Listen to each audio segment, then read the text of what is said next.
যে আপনি যদি এই হলে 5টা মিনিট হাঁটেন, তাহলে এটা কখনো একটা হলের পরিবেশ আপনার কাছে মনে হবে না, এটা একটা ভৌতিক পরিবেশ মনে হবে। এই যে এই এতটুকু বড় যদি হচ্ছে একটা পলেস্তরা, এটা যদি যে কারো মাথায় পড়ে, যে কোনো সময় যে কোনো দুর্ঘটনা ঘটে যেতে পারে। এমন হয়েছে যে অনেক সময় আমাদের কোনো রুমমেট বা আমাদের কোনো জুনিয়র তারা ঘুমাচ্ছে ঘুমাচ্ছে তাদের পায়ের কাছে পড়েছে, কারো হচ্ছে মাথার সাইডে পড়েছে, মানে একটু সময়ের জন্য, একটু সময়ের ব্যবধানে অনেকে বেঁচে যাচ্ছে। তো এইটাই হচ্ছে যে আমরা যে এতদিন ধরে এই ঝুঁকিপূর্ণ জায়গায় ছিলাম, ঝুঁকিপূর্ণ অবস্থায় ছিলাম, যে কোনো সময় যে কোনো দুর্ঘটনা ঘটে যেতে পারে আর কি। আমরা আসলে পুরো বিল্ডিং কে ইয়া করে নেই, আমরা শুধু 4 তলাটা বেশি ক্ষতিগ্রস্ত, এই জন্য 4 তলাটাকে আমরা মানে বসবাস অযোগ্য ঘোষণা করেছি আর কি। তো তো এইটাকে এখন কর্তৃপক্ষের ডিজাইন অনুযায়ী কি করা যায়, আমরা এই টিম আসলাম গণপূর্ত থেকে। তো এসে আমরা গিয়া একটা সামারাইজ করে চিফ স্যারের সাথে পরামর্শ করে আমরা নির্ধারণ করব কি করা যায় আসলে। যেহেতু 4 তলাটা পরিত্যক্ত এবং দেখতেছেন যে ভবনের অবস্থা, সো 4 তলাটা যদি কোনো কারণে ভেঙে পড়ে বা হচ্ছে ভেঙে পড়ে, তাহলে হয়তো 3 তলা বা 2 তলা এগুলো অক্ষত থাকবে না। এবং আপনি যদি নিচেও দেখতে পারেন যে পুরো বিল্ডিংটাই হচ্ছে ঝুঁকিপূর্ণ। সো আমাদের মূল দাবি ছিল, আমাদের মূল দাবি শুধু এটা ছিল না যে 4 তলা খালি করা, আমাদের মূল দাবি ছিল পুরো বিল্ডিংটাই ঝুঁকিপূর্ণ এবং আমাদের জন্য বিকল্প আবাসনের ব্যবস্থা করা এবং পুরো বিল্ডিংটা এবং এটা একটা নতুন হলের ব্যবস্থা করা। সো এটা ছিল আমাদের মূল দাবি। 4 তলাটা নিরাপদ না আসলে, তো 4 তলা নিরাপদ না, পুরা বিল্ডিংটা আসলে নিরাপদ না, কিন্তু এখন একটা স্কেল আছে তো, যে 4 তলাটাতে ঝুঁকির মাত্রাটা উপরে বেশি, নিচে একটু কম আছে। তো আলটিমেটলি এই বিল্ডিং পুরাটা আসলে ডেমোলিশ করতে হবে, যখন ডিবিপি হবে তখন এই হোস্টেল থাকবেই না।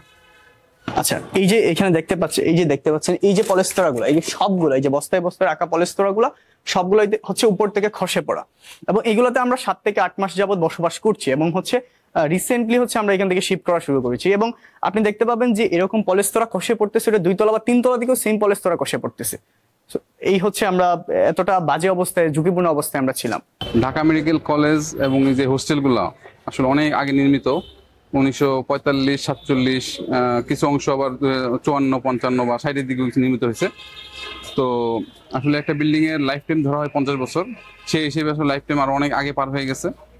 তো আমরা এই বিল্ডিং গুলাতে ছাত্ররা, অনেক ছাত্র বসবাস করে।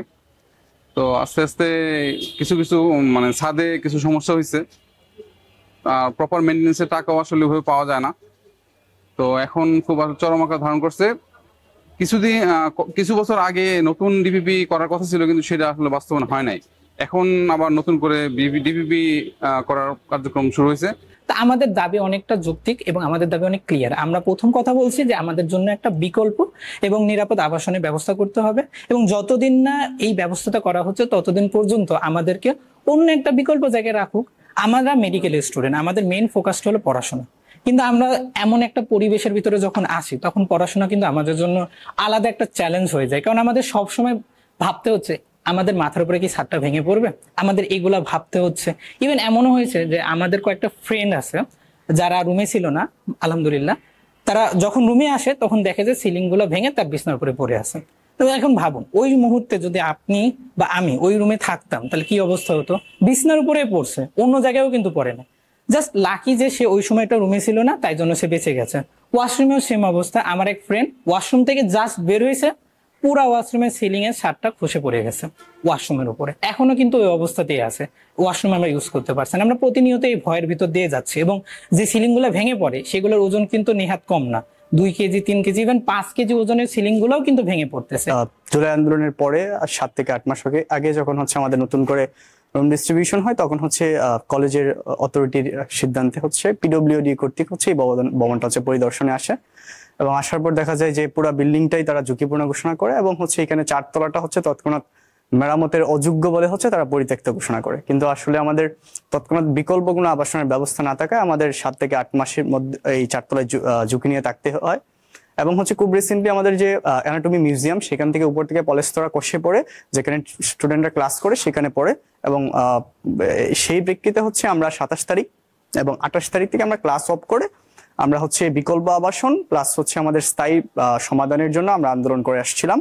এবং হচ্ছে সে তার পরিপ্রেক্ষিতে হচ্ছে আমাদের হচ্ছে অনেক সময় টিচার আমাদের সাথে অনেক সময়, তারপর হচ্ছে আমাদের 24 ঘন্টার মধ্যে 4 তলা খালি করার নির্দেশ প্রদান করা হয় এবং নির্দেশে বলা হয় যে আমরা গণরুম, হল প্রভোস্টের বাসা এবং হচ্ছে বিভিন্ন জায়গায় দেওয়া হয় যেগুলোতে আসলে আমাদের প্র্যাকটিক্যালি মুভ করা সম্ভব না। তারপরে আমরা হচ্ছে মুভ করতে পারি নাই, তারপরে 4 তলায় আমরা এখনো হচ্ছে আমরা শিফট করতেছি এবং হচ্ছে আমরা হয়তো আজকে বা কালকের মধ্যে 4 তলা থেকে মুভ করতে পারবো। কিন্তু এই কনসার্নটা এটা কিন্তু সবার ফ্যামিলিতেই কাজ করছে, কারণ আমরা চাইলেই কিন্তু আমরা হুট করে কোথাও চলে যেতে পারি না, কারণ আমরা সবাই ঢাকার বাইরে থেকে আসছি, এই জন্য আমাদের সবারই সেম সমস্যার ভিতর দিয়ে যেতে হচ্ছে, আর এই জন্যই আর কি আমাদের লাইফটা একটু রিস্কের ভিতর দিয়ে যাচ্ছে আর কি বলা যায়।